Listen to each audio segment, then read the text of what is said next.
Well, welcome everybody to another episode of the Startup Junkies podcast. We appreciate you for tuning in from wherever you are. Don't forget to, if you're watching on YouTube, like, subscribe, all that good jazz. Leave us some rave reviews, share with your best friends. My name is Caleb Talley. I'm the Director of Marketing Events at Startup Junkie, joined by my co-host, Jeff Amerine and Matthew Ward. How's it going, guys? Hey. Great. Happy to be here. And we're also joined today by Ryan Estes. That's our guest. He's the founder of Kitcaster, a podcast booking agency, and that he has, through Kitcaster, has facilitated, I can't speak today, facilitated thousands of extraordinary conversations with clients and podcasters. And we're lucky to be facilitating a conversation with him today. Ryan, thank you so much for joining us. My pleasure. Don't get me to say facilitated. That's a tough one. I've only had one beer, one sip of my podcast beer. It's struggling already. Is that the rule? You get a podcast beer? Yeah, that's part of Absolutely. You must. It's kind of a requirement. I need to catch up. And it's better if it's in a branded mug when you're drinking it. So yeah. Put it in a teacup and then put a little, like the little tea string over it. Yeah, there you go. Exactly. Chamomile tea. Well, Thanks for Ryan, having me on the show. I appreciate absolutely. it. Absolutely. So our listeners are going to want to know more about Kitcaster and how you came to found it. But first, I just wanted to get you to share with us, if you would, kind of your journey into entrepreneurship. You bet. I think my journey into entrepreneurship was just based on like anger and resentment, ultimately. I had some terrible bosses that I was like, this can't be my life. This is going to be horrible. And so I kind of set a path, half joking. I think also though, I've always been entrepreneurial minded, whether I had a newspaper route when I was a kid, when you had to collect checks, and I was a caddy, which is kind of a indentured servant of sorts. But, my first real foray professionally into entrepreneurship was probably about 12, 13 years ago. And I opened a health food brokerage. So basically, if you had a brand of hot sauce that you wanted to get into Whole Foods, we would represent you and get you into those stores. I was able to kind of grow that to about 3 regions nationally. Had a good time doing it, and then pivoted into kind of the digital marketing space, social media marketing, maybe 10 years ago, before Instagram was a thing, before Facebook had a business manager, and we started doing kind of digital product services, and ran that for about 10 years until COVID killed it last year. Through the process of that, I've kind of validated and launched and killed many, many projects over the years, kind of looking for something that really resonated with me personally and kind of had the scale potential that made it worth my while. We launched Kitcaster in November 2019. And when the digital agency finally was kind of killed by COVID, I was in a position that I could kind of commit full-time into Kitcaster. And in that time, in the last 12 months, we've grown 465%, and we're doing great. So I was really happy that particularly podcasting was there to catch me in the middle of the virus. So that's kind of my entrepreneurial story in a nutshell. How podcasting saved the world. That's right. At least my world. Exactly. I think so it was first beer saved the world. I've seen that on the History Channel, so it must be true. And now we know that podcasting saved the world during the pandemic. And I think there's a lot to that. I mean, it's really been a way to reach out to a ton of people. But give us more of the business model around Kitcaster. How's it work? You bet. We're a done-for-you service. So basically, we onboard a new client, qualify the audience they're looking for, the outcomes they're looking for, kind of the search criteria, the nature of their business. We kind of use that to find an audience, and then use the audience to qualify podcasts to put them on. So then we'll begin kind of the pitch, pre-production, scheduling of the shows on their behalf. So basically, our clients are the guests of podcasts that pay us for really high value, quality podcast placements. And it's basically a subscription. So we'll start with the 3-month term. And then if everything's gone great, we just go month to month after that. And we've got clients that have been with us since the beginning at this point. So, it's at about 15, 16 months now since our official launch that, you find podcast people that were born to talk, that are passionate about what they're doing. And we serve those people really well, I think. And then people like me just have a face for radio, face for podcasts, and it's just natural that they would, gravitate toward it. And just, full disclosure, that's how we got connected with you. Somebody at Kitcaster connected us with some really awesome guests to the point where I feel like, well, we need to reach out to the folks who created Kitcaster to figure out how this came to be. Just have them on a look behind the veil. Yeah, absolutely. I mean, you guys have an amazing podcast that's right up the alley of kind of our ideal clients. Largely we're working with startup founders. Often these are funded startup founders, entrepreneurs with multiple exits, C-suite executives on enterprise companies, so having a podcast like yours, Startup Junkie, where, I think that's what our clients can definitely relate to, is that, there's not a lot of folks that hit home runs on their first startup attempt. So you kind of got to be a junkie to withstand all the abuse. It's like group therapy for AAA ball players that haven't quite made it to the major leagues. Exactly. You got to laugh to keep from crying. You know what I mean? Exactly. That's I also go to podcast. Yeah, absolutely. So Ryan, if anyone wanted to start their own podcast, what would you say are some of the benefits for a person's brand or even a company's brand? If you're thinking about starting a podcast, I might put those considerations last. I think when someone's starting a podcast, try not to judge it until the 100th episode. At least that was the rule I put on myself. And largely it was because I just wanted to enjoy it. Yeah. If I start getting wrapped up in like, what's my return? You're done, Yeah.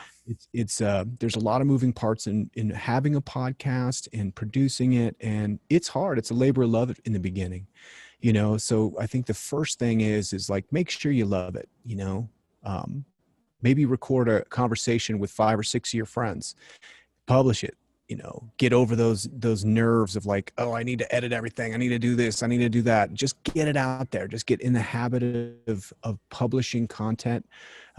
Give yourself a long leeway to make mistakes.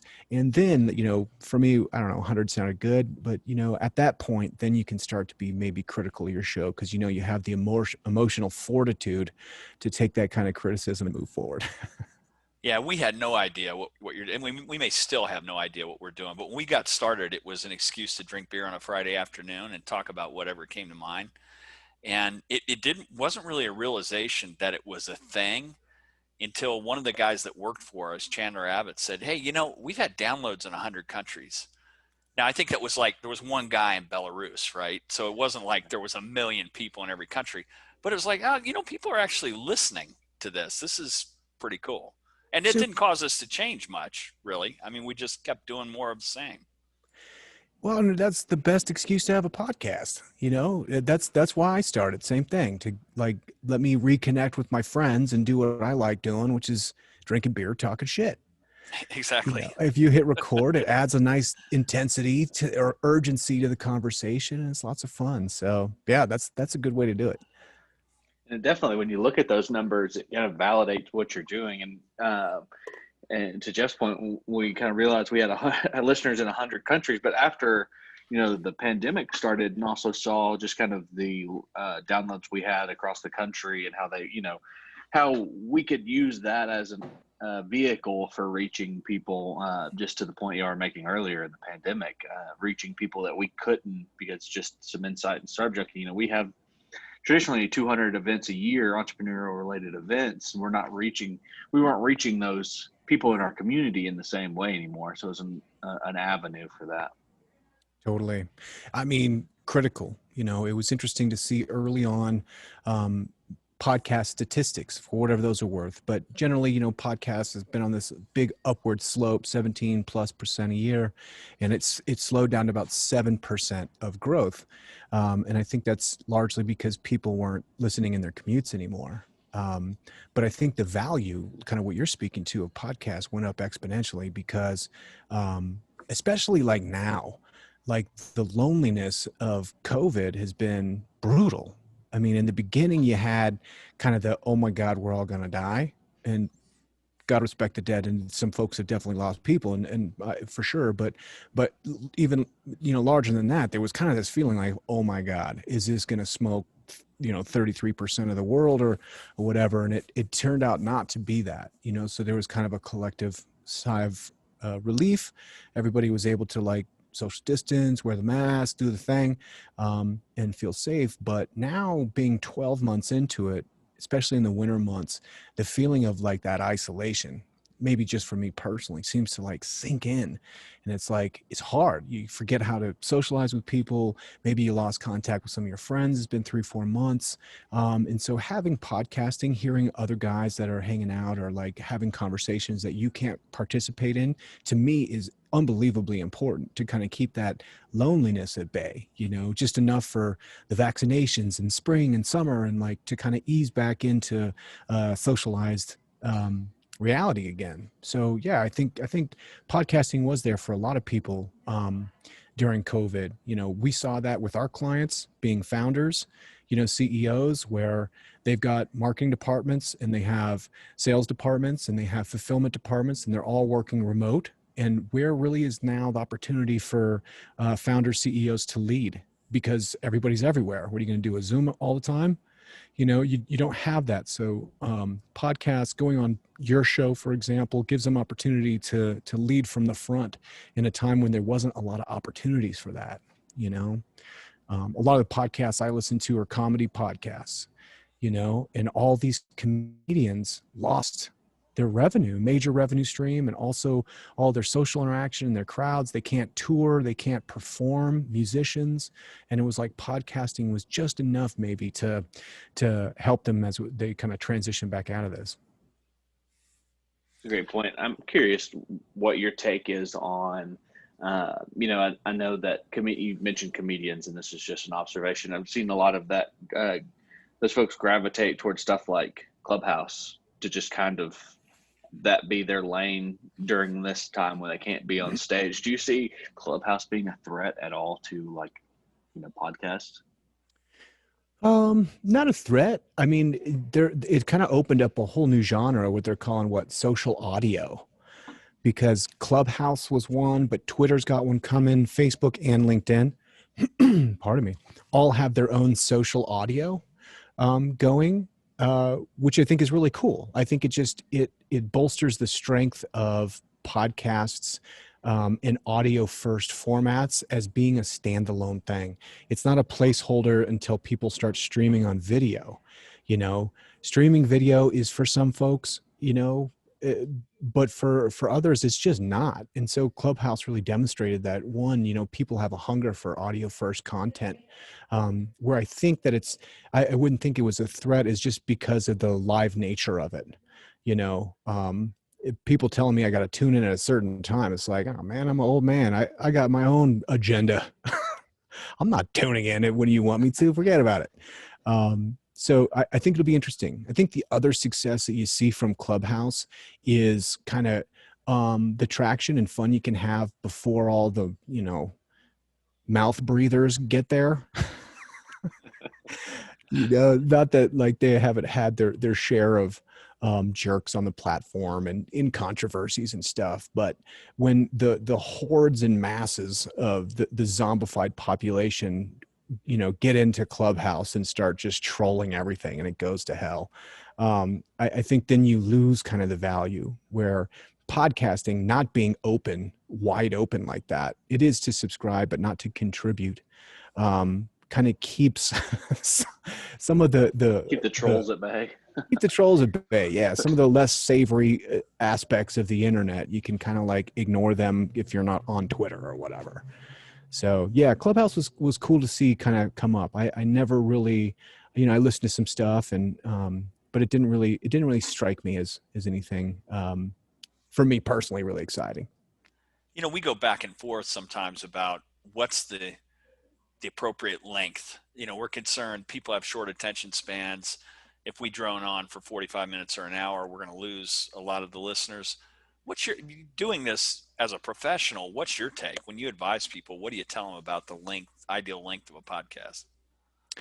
I really like an hour personally, especially for a conversational podcast, because you got kind of that early feel out period, and then you have tangential time, and then you kind of can wrap it up. Like an hour feels like the life cycle of a normal conversation.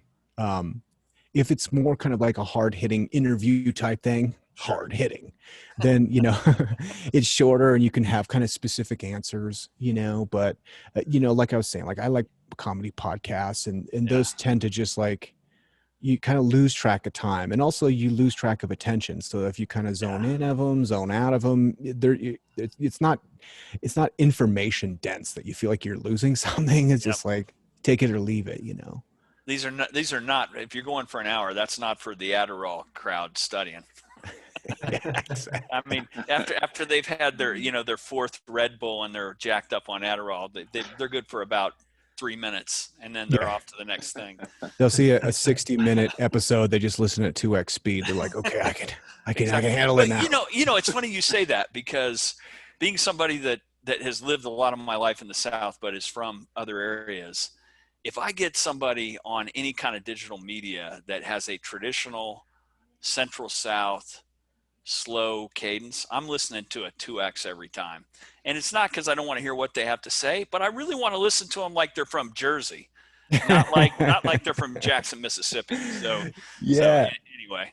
Well, to that point, I really like that Audible has added some like different variables for their speed, because it used to be like 1.5, 2. But now you have 1.6, 1.7, 1.8. So dependent on like the audiobook, you can be like, okay, 1.7 is perfect. It's kind of cool to be able to dial it in like that. Yeah. I can't wait to the point that we can get to kind of the deep fake world where it can be my face and my words, but it can be Morgan Freeman's voice. I think our audience would go way up. Just, somebody with the more. We could probably make that happen now. You just got to do a good impression. Somebody with one of those compelling voices where you're quite sure that that's how God intended for man to speak. Morgan Freeman, James Earl Jones, Brokaw. Yeah, exactly. Yeah. Somebody like that. Anyway. Yeah. No, I think that stuff is really interesting, and it is getting really good. I mean, how far is it before you're like, cue up Empire Strikes Back, but I want to see, I want Tom Cruise to play Luke, and I want Chewbacca to be played by a giraffe, and it's just, that's the movie, I mean, I don't know. It seems like that it's not going to be too far-fetched. Well, you get all the characters from the Expendables, and you use them as the cast of Friends, for example. That'd be awesome. Wouldn't that be great? I think there's lots of possibilities there. Yeah. Yeah, there really is. I mean, some of the applications too, I think entertainment wise is great, but also, the Black Mirror applications of like people that have passed and people that are close to you, and like bringing them back into your life in a way, and maybe certain traditions and things. And that has kind of weird opportunities and overtones. But the digital afterlife, right? Yeah. Like keeping people around you if you miss them, there was a great example. A dead president that you could, like have the dead president and pretend he's still alive on CNN during an address. It would be something to have Theodore Roosevelt or Abe Lincoln just throw down some shit on the morons that we've got in Washington now. So the jam. So it just needs to thrash them, both of those guys. They could just bolt right off of Mount Rushmore and begin to kick ass, Sylvester Stallone style, and it'd be great. And that wasn't a political statement. That's a general condemnation of the 536 people that tend to occupy those positions. So anyway, Also, Theodore Roosevelt being such a badass. he was right. He really was. This is a guy that was riding around on horses and doing trench warfare and all kinds of crazy places. So yeah, And a true environmentalist and, you know, conservationalist. National parks, you can thank him for all that. No doubt about it. I know. He would be awesome. I would revive him with artificial intelligence immediately. You know, it's, you know, that movie, there was a movie called The ReAnimator, and I think that its time has come. You know, if we can bring dinosaurs back to life, we need to take some of the genetic material from some of those guys and bring them back. I think it'd do us some good. That's a good start. That played out so well. That played out so well in the movies. In Jurassic Park, exactly. Nothing can go wrong. So Pet Cemetery may have been the exception to that rule, right? That wasn't they'd need a lot of coaching, though. He'd be like, I want to tell you something from the top of my head. You're like, whoa. Hold on a minute. Wait. Here's the new dictionary. You can't say all these things that you said every other word back. Before you say anything, you got to have about a half an hour of caveats first. Exactly. Make sure that everybody understands first, that you understand, that they understand, that you understand. Then you can go. Yeah. You know, as you think of, Ryan, as you think about what comes next, you've got this platform built and you're making good progress and you're rolling up. What's the vision? What are you looking to do over the next 5 years with the company? You know, we've got a pretty good roadmap right now. You know, when I'm thinking about validating a startup idea, I start with kind of 3-step process, you know, or it has to hit 3 beats for me. It has to be a fun. If it's not fun, then I'm just not going to naturally want to do it. You know, my attention will go elsewhere. It has to be of service. You know, it's really important to me that I feel like I'm contributing in a positive way to our fellow people. And it has to make money because I don't have that much time on this planet and I got to make some money. So we kind of start with this as a framework to what we want to do. Now, beyond that, you know, I want to be well diversified, you know, so we've got a great service. I want to have software. I want to have goods. I want to have entertainment and maybe personal product, you know, maybe a personal brand or something like that, although that's kind of not very important to me personally. So when we're looking at our product roadmap, we want to, you know, be able to launch, validate, kill if necessary, or grow if necessary, and move forward. You know, so for us, really, our mission is to celebrate good conversation. So figuring out ways that we can help that mission, you know, kind of using service, products, software, entertainment. And we have kind of things in various stages of, you know, formation that are kind of reaching out to serve some of that. So, you know, you know, I talked about our ideal client being funded startup founders. You know, it's an expensive product, the service. So we're working on products that are less expensive and therefore hopefully more encompassing for more folks that want to have opportunities in podcasting, finding goods that will help facilitate that, software that helps facilitate that. And then we have kind of a litany of different podcast ideas, entertainment wise, that we either want to produce or kind of sell to networks. So the next 5 years will be setting that product roadmap into the calendar and then erasing it and putting it back another couple months, because that's how it seems to work. and trying to find a kind of a methodical path to get through these. And really with a new team like this, it's like getting real honest with yourself of if you put 18 months into a project and it's not working and you got to let it go, to be able to do that. It's a hard thing to do sometimes. So yeah, it's tough being a consultant to your own idea, right? I mean, it's like, yeah, it's like looking at the kid and saying, yeah, you're just an ugly kid, and having to say goodbye. You know, that's tough to do. That's really tough to do. Because you love your kid. Exactly. Yep. Yeah. So we're going to be pretty aggressive with what we got. Some of those plans for the spring, summer have been pushed back a little bit because, again, first and foremost, what we want to do is we want to be the best podcast booking agency in the world.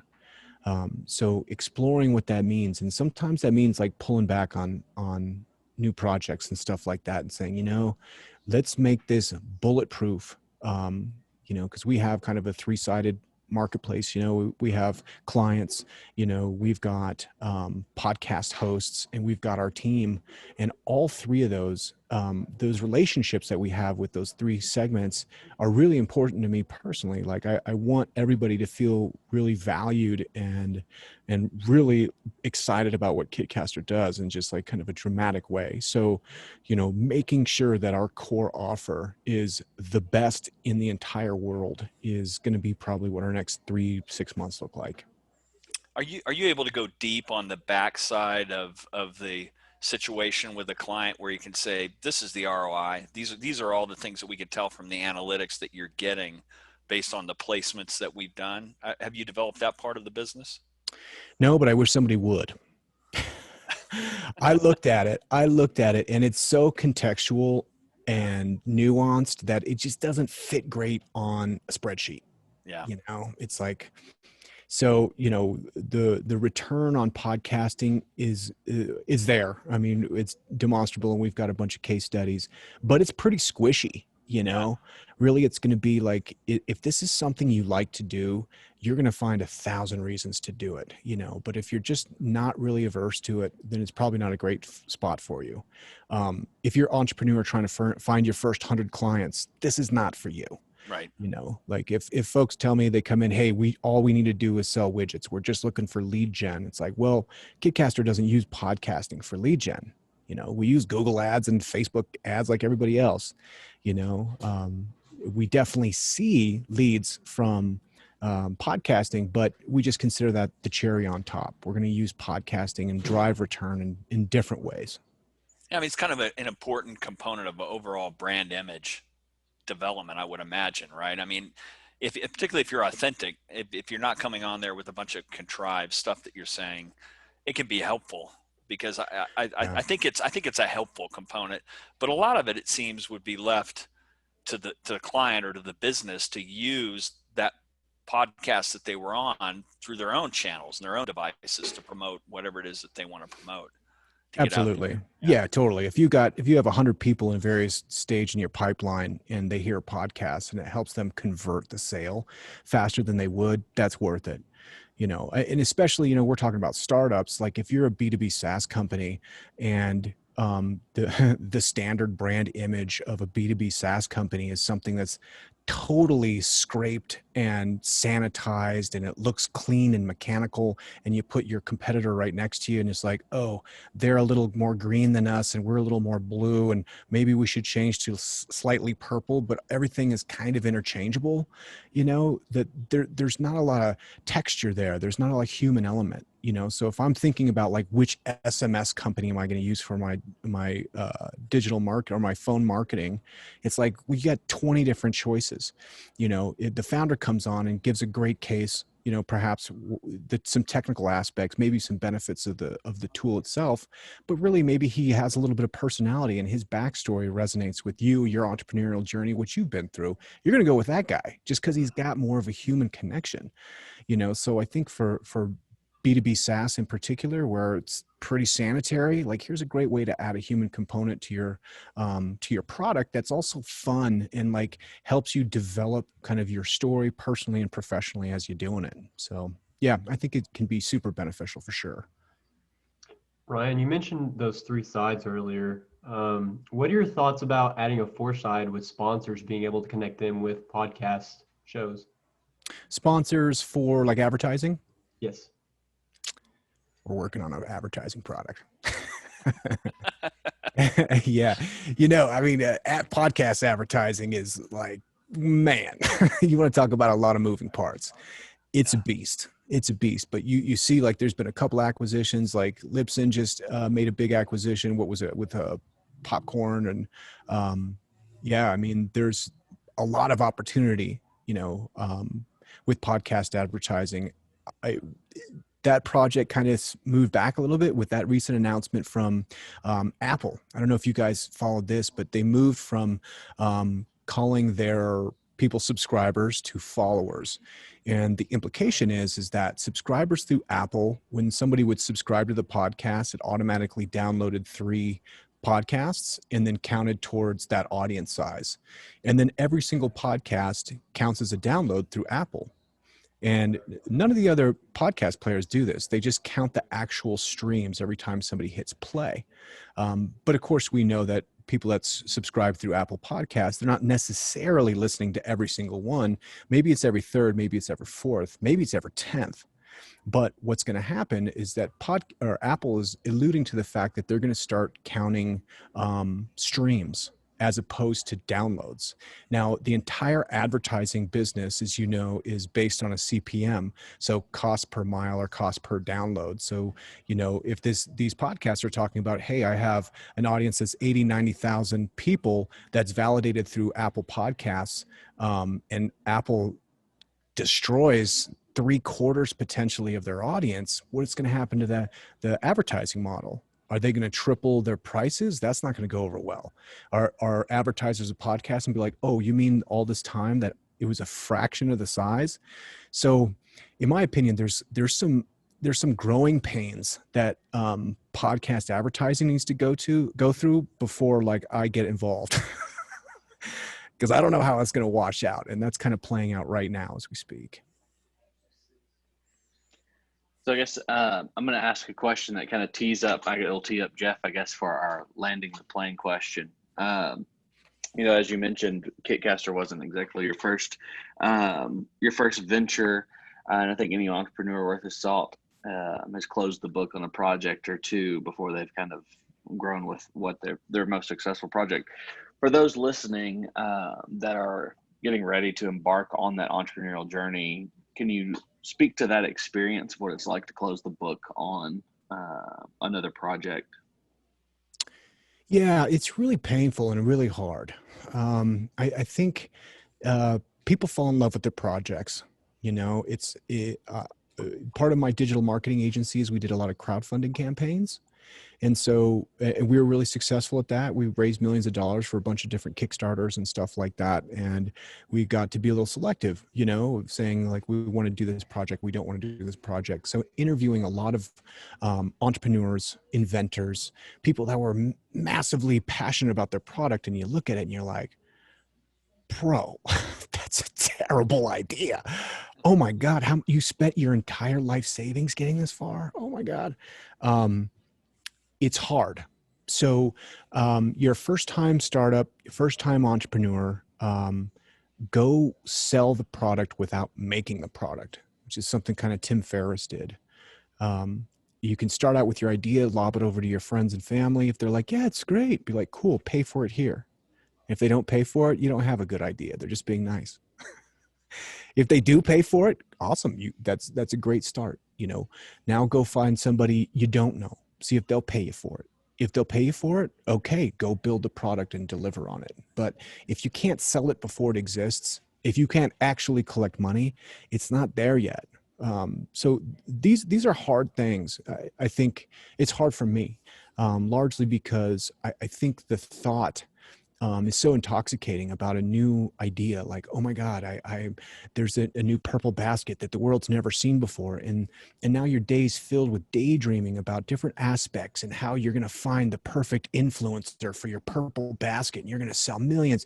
And then how would I spend my millions? I'm going to get a private jet. And then, so the kind of like mental narrative is all wrapped around this thing working out. And so you've already convinced yourself. And you just got to know that, you know, 99% of your ideas are terrible. And so you have to somehow put some catch in there that you can pull the plug. And maybe it's just practicing, spend a week putting together a terrible idea and then put it away. And then develop a terrible idea and then put it away to get in the habit of killing ideas. Because otherwise you're going to be your own worst enemy trying to love your ugly kid. Yeah. It's okay to love your ugly kid, but you gotta drop them in a well every once in a while. That's it. Keep them in the basement with a chain attached to them, for sure. You know, it's interesting you say that. One of the things phenomenon over the last 10 years is the growth of the startup studio or the venture studio model. Some groups like High Alpha and Launch Factory and others that we know well, there's 300 plus of them. But one of the things that they studied, some of this probably came out of the startup genome part of it, but they studied the fact that the failure rate is way too high, mostly because people are not sourcing ideas that make a lot of sense. They're not killing them soon enough. They're just taking things too far. So their whole theory in that is we're gonna think of a bunch of interesting things, and then we're gonna put the other hat on and try to kill every single one of them. So they play the other side of the table. And those things that actually survive that kind of grueling gauntlet, that's the ones where they'll then go out and get a really good management team that's excited about it and that can go build it. But the success rate, 5-year success rate on that venture studio model is probably an order of magnitude better than typical startup processes through incubators, accelerators, and other methods. And it's something we're trying to sort out. That's one aspect in our venture ecosystem we don't have that we're trying to figure out how to put in place. Oh, I totally agree. Startup studios are really cool because they are the baby killers, and they're investing in people, They're like, oh, you know what? You're really good. This idea is not the best thing that could possibly be. And so let's put you through this terrible thing where you're sacrificing your babies and, but we're going to stay with you. We're going to develop you. I like that so much better than, than maybe the traditional model, which seems to be drop a poor entrepreneur into the barrel of despair with venture capital, and hopefully they 1 out of 100 of them dig themselves out enough to like recoup on all those other 100. Not that I'm bitter at all. Yeah.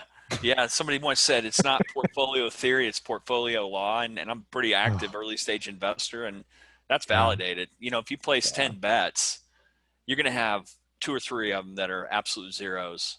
You're going to have the zombies that might someday return some of your money, but God knows when. And then you'll have 1 or 2 out of that 10 that are outsized returns that pay for all the other sins. And it's really true. It's a law of large numbers. So if you can figure out how to improve those odds, it improves the system for everybody. And I think 100%. part of that starts with just losing the affinity for the idea and getting really excited about execution when you're at that point. I totally agree. Or like they talk about, like, you fall in love with the problem and not the solution. Exactly. Like, what's the major problem that you want to help? Because the product you got is not doing it. So switch it up, switch it up and move forward. I love that. Yeah. And also if you're an entrepreneur from an Ivy League school and you're out there looking for validation, don't listen to anybody. They're all going to try to scoop you up. It's even harder for you. That is probably true. Probably true. So, taking kind of the way we like to land the plane, the rear view mirror. Now you've had all these experiences, some success. You're onto this really cool thing with Kitcaster and good vision.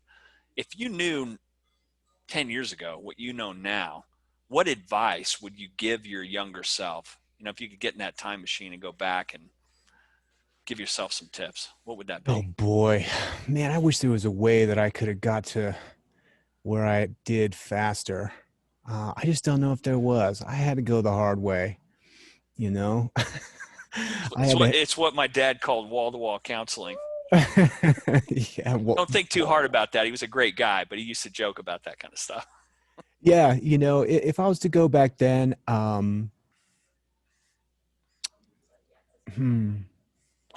I see myself so clearly in my bedroom, like with my head on the desk, like, oh my God.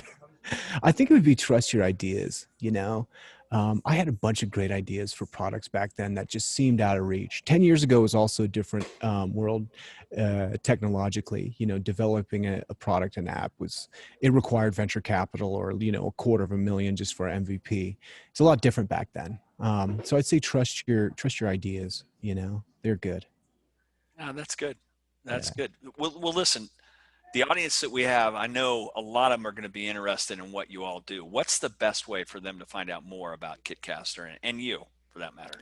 You bet. Our website's a great place to go. It's kitcaster.com. There's an application there if you're interested in going on podcasts. I'd love to talk to you. Secret about me is I'm like very open. So if you have questions about startup, if people are getting started with podcasting, I'm happy to help there. Talk about the return on podcast guesting. I'm happy to talk about that. But a great place to start is kitcaster.com. Fill out an application, and one of our sales guys would be able to help you. And definitely, if you do reach out, let me know you came from this podcast. Because I love what you guys are doing, and I do really appreciate that you host some of our clients on your program. I know they love it, so keep doing what you're doing, man. I like it. Well, thank you. And I was about to say, we really appreciate some of the great guests you've sent us. It has it's upped our game.